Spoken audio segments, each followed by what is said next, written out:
백 교수님 또 하나 앞서 백 교수님이 잠깐 언급한 대로 지금 헌재가 논란을 빚고 있는 부분 하나가 검찰 조서 이걸 재판 증거로 쓸 수 있느냐. 네.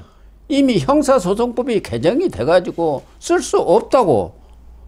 그러니까 당사자가 인정을 하면 모르지만 인정을 안 하는 걸 쓸 수 없다는데 왜 헌재는 쌍팔년도, 뭐 쌍팔년도는 아닙니다만 2017년 박근혜 전 대통령 탄핵 때 인용됐던 과거 사례를 들어가지고 이 증거로 도입을 하겠다. 심리에 증거로 쓰겠다고 하느냐. 그게 지금 논란을 빚고 있는 거 아닙니까? 지금 이 문제가 무슨 말씀이냐면 사실은 지금 윤석열 대통령에 대한 그 파면이냐 이제 기각이냐 인용이냐 기각이냐 하는 부분에 있어서 헌재가 검찰에서 조사된 내용을 받아가지고 심리에 인용 활용을 하겠다 이런 지금 발표가 돼 있지 않습니까? 그래서 여기에 대해서 이제 윤석열 대통령 측에서 굉장한 반발 내지는 이 문제 제기를 하고 있는 부분인데 이게 어떤 거냐면 형사소송법 2017년도까지는 경찰관 피해자 신문조서는 법정에서 증거로 채택하지 않았습니다. 법률 규정이 있었어요.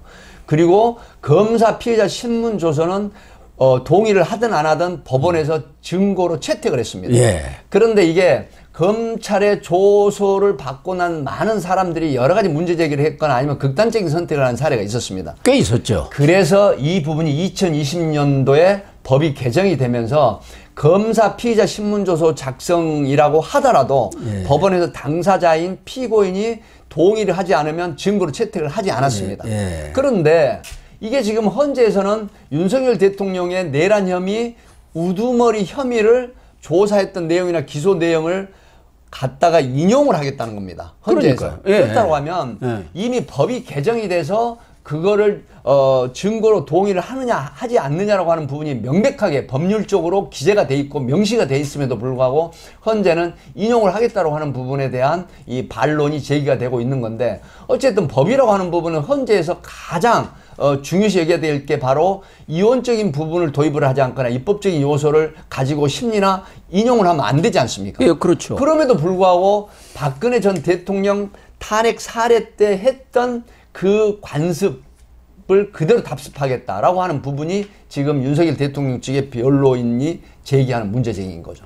헌재 측에서는 아니 이번 조사 때도 검찰 조사에서 그 변호사가 같이 참석해 갖고 다 거기 사인까지 했지 않느냐. 동의 사인을. 그런데 뭐 이걸 채택하는데 무슨 문제가 있느냐 하는 것 하나하고 헌재 공보관의 얘기는 채택을 하더라도 그것에 대한 정당성을 판단하는 것은 헌재가 여러 가지를 봐서 어느 부분이 더 옳은지 이걸 판단하는 것이지 그 조서 그 자체를 그냥 그대로 증거로 채택하는 것은 아니다 이렇게 설명을 하고 있는데 지금 문제가 제기가 되고 있는 것은 이진우 전 수방사령관이라든가 곽종군 전 특전사령관의 이 헌재에서 변론을 보면은 검찰 조서하고 상당히 차이가 있단 말이야. 특히 이진우 수방사령관 같은 것은 검찰에서 그 진술한 거 그거 내가 한 거 아닙니다. 이렇게까지 얘기하고 있지 않느냐 그 얘기란 말이에요.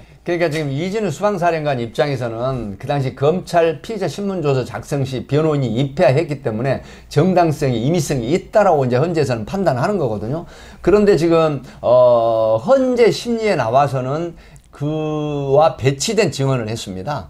예를 들어서 뭐 국회의원을 뭐 끌어내라라든가 아니면 뭐 출동하는 여러 가지 측면에서 국회 봉쇄라든가 이런 부분이 뭐 체포하라든가 본인이 직접 그런 지시를 들은 적이 없다라고 하는 얘기를 했거든요. 또 저기 곽정군도 마찬가지죠. 특전사령관도 무슨 얘기냐. 요원이라는 얘기들지 국회의원이라는 얘기를 들은 적은 없다.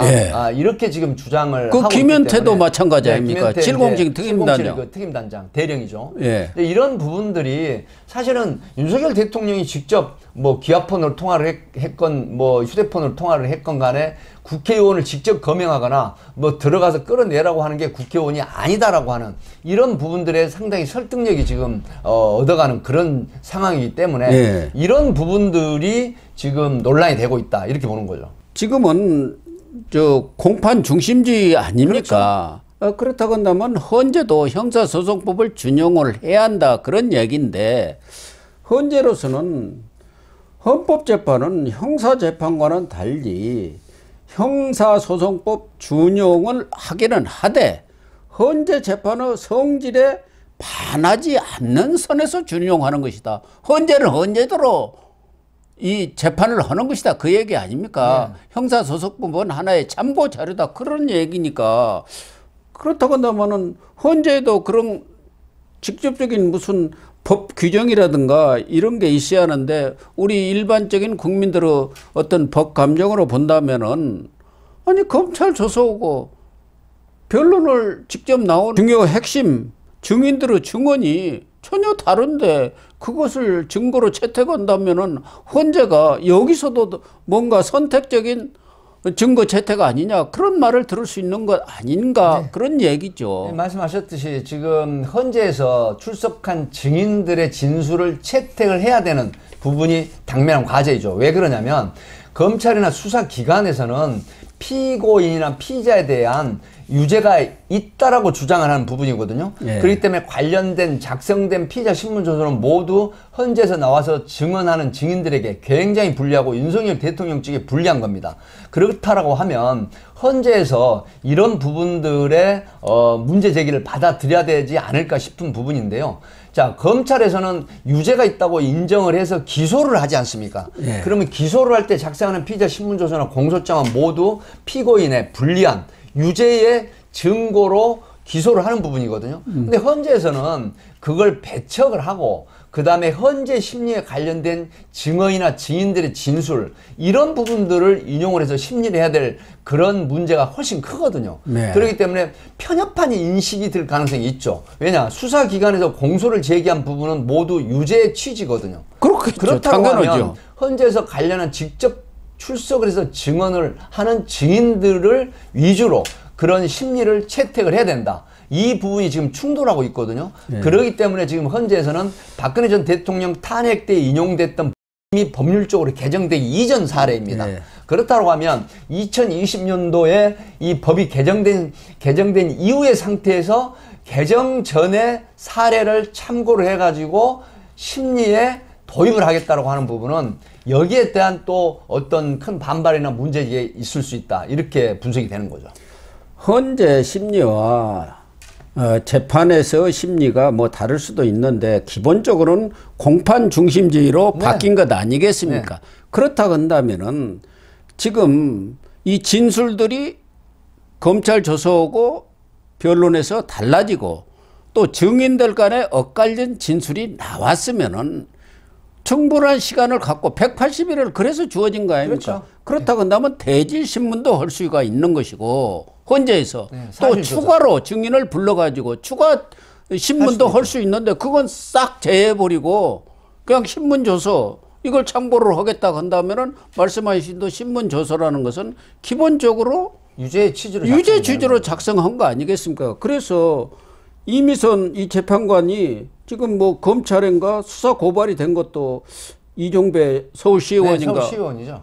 이 수사자료 현재 수사 중인 것은 제출을 못 하도록 했는데 그걸 다 제출을 하고 그걸 받아들인 거 아닙니까? 그런 부분들도 지금 헌재가 너무 지나치게 편향적이다 이런 얘기를 듣고 있는 것 아니겠어요? 네, 그래서 이제 도그마라는 그 워딩이 있습니다. 도그마. 네. 소위 말하면 그 현실적으로 믿고 싶은 것만 믿고 자기 주장을 관철시키려고 하는 이런 부분들이거든요. 도그마 현상이라고 하는 부분들이 있는 건데 사실 헌재가 이 법률 최고 심의 기관이라고 하지만 어떤 그 과정, 그 다음에 규정, 법률적인 이론적이지 않은 부분들 또 이 법을 준수하는 이런 토대에서 심리를 하는 게 정상이고 또 180일까지 심리를 할 수 있지 않습니까? 네. 그럼에도 불구하고 이 속전속행만이 결국 바람직한 그런 결론에 도달을 하지 않거든요. 하기 때문에 이러한 것들을 종합적으로 받아들여서 충분한 심리, 증인 신문, 그 다음에 심지어 팩트체크라는 사실조사까지 해야 되는 이런 기간이 필요하기 때문에 180일을 인용을 해놓은 건데 이런 부분들을 생각을 해서 아마 여기에 관련된 문제 제기라든가 반론에 대한 충분한 어떤 설득력을 얻을 수 있는 그런 심리를 해야 되는 게 아닌가 싶은 생각이 듭니다. 또 하나 국가인권위원회가 10일 날 전체회의를 열어서 윤석열 대통령의 이런 탄핵 심판과 관련해서 방어권을 철저히 보장해야 한다. 증거 조사 원칙을 준수를 해야 한다. 형사 절차법에 대해서 엄격히 적용을 하라. 그래서 적법 절차를 준수를 해라. 그리고 충실한 심리를 하라. 뭐 이렇게 한 너댓 가지 권고사항을 내놨어요. 채택을 했죠. 네. 더군다나 국가인권위에서는 그런 인권 부분에 있어서 윤석열 대통령에 대한 방어권이 충분히 보장되지 못하고 있다. 그걸 전제로 한 것 아니겠습니까? 네. 뭐 권고사항이라고 하더라도 국가인권위원회가 독립된 헌법기관으로서 상당한 권위를 갖고 있는 기관 아닙니까? 그런데 그렇죠. 이런 권고사항을 헌재는 그냥 깡그리 무시해버려도 되는 겁니까? 예, 국가인권위원회 그 인권의 최후 보루 기관 중에 하나라고 볼 수가 있거든요. 물론 지금 현재 국가인권위원회에 여러 가지 진영 간 논란이 있는 건 사실입니다. 그렇다고 하더라도 존중받는 국가기관의 이런 의결이라든가 채택된 또 권유하는 부분들은 받아들여야 될 가능성이 있어야 되거든요. 하기 때문에 이런 부분을 배제를 하고 진영 논리에 입각한 비판을 제기를 하는 이런 부분들도 또 하나 서글픈 얘기인데요. 헌재라든가 국가인권위원회 동일한 어떤 부분입니다. 소위 말하면 국가인권위원회라고 하는 부분은 국민의 인권 침해에 대한 최후의 방어선이다 이렇게 보거든요. 하기 때문에 국가인권위원회에서 윤석열 대통령의 이 형사법적 절차를 존중해라라든가 여러 가지 피고인의 방어권을 보장하라라고 하는 이런 채택 권유사항은 헌재에서도 상당히 무겁게 받아들여야 존중해야 하는 거 아닙니까? 네, 이렇게 봅니다. 계엄 선포로 야기된 국가적 위기 극복 대책 권고안을 채택을 했는데 네네. 이것도 아마 국가인권위원이 상임 비상임 포함해서 9명인 걸로 알고 있는데 6명이 찬성을 한 그렇죠. 거예요. 네. 그러면 3분의 2가 찬성한 거 아닙니까? 네. 그렇다고 한다면은 물론 뭐 진영 논리가 거기에도 작용했을 수는 있지만 6명이라는 것은 절대 다수 아닙니까? 그렇죠. 그런 공관에 대해서 무시해버린다. 헌재하고 국가인권위원회는 별개의 국가기관이니까 그걸 따라야 할 필요가 없다 한다면은 국가인권위원회를 둘 필요가 없죠. 그렇죠. 그래서 이 법이라고 하는 부분은 이 법치주의라든가 법이라고 하는 부분은 상호 존중이고 또 법에 규정된 대로 행하는 게 그게 법치주의거든요. 하기 때문에 이 헌법재판소가 이 우리나라 법의 최고위 의결 기구라고 하더라도 국가인권위 역시 국민의 인권을 최후의 방어선이라고 하는 이런 인식을 가져야 된다. 그래서 이 국가기관 간의 어떤 의견 표출이라든가 권고사항에 대한 존중이 필요한 그런 대목인데 말씀하신 것처럼 자유민주주의 체제는 바로 다수결의 원칙 아니겠습니까? 그렇다고 하면 이론이 있다고 하더라도 다수결로 채택이 된 부분은 인정을 해주고 존중을 해주는 그런 풍토가 바람직하다 이렇게 보는 거죠. 그렇습니다.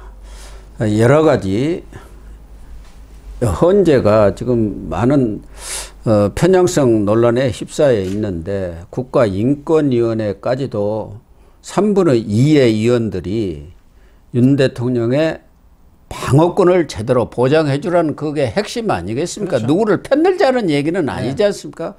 그렇다고 한다면은 그런 점들을 감안을 해서 이른바 선택적 속도전을 벌일 것이 아니라 모두가 공감할 수 있는 그렇죠. 또 국가인권위원회의 그러한 권고도 충분히 존중되는 그런 선에서 합리적인 결론이 이루어지도록 그 과정도 정당해야 한다. 이런 주장을 하고 싶어요. 그렇습니다. 헌재 변론에서 나온 속보 추가해서 전해드리도록 하겠습니다.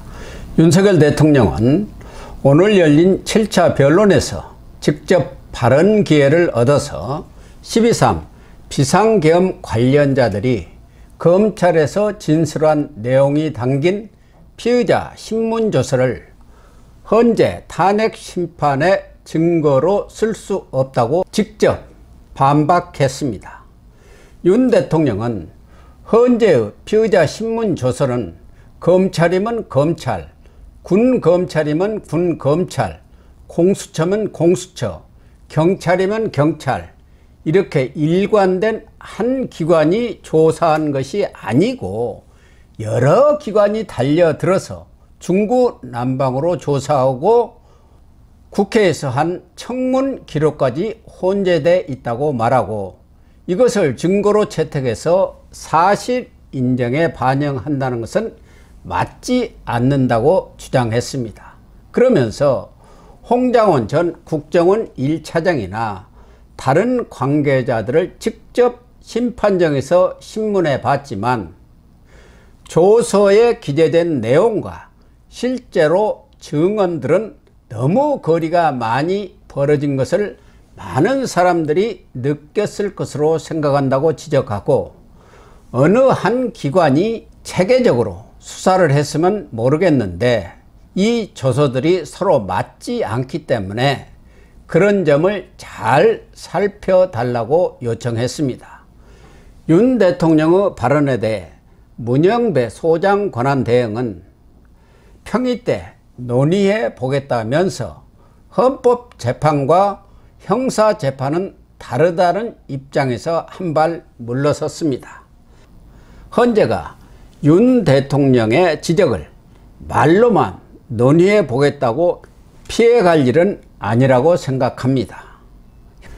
헌재부터 피의자 신문 조서에 피고인 측이 동의하지 않을 경우 증거로 채택할 수 없도록 한 형사소송법을 지켜야 할 것 아니냐는 윤 대통령의 따가운 질책을 귀담아 듣길 바랍니다. 방송 마치겠습니다.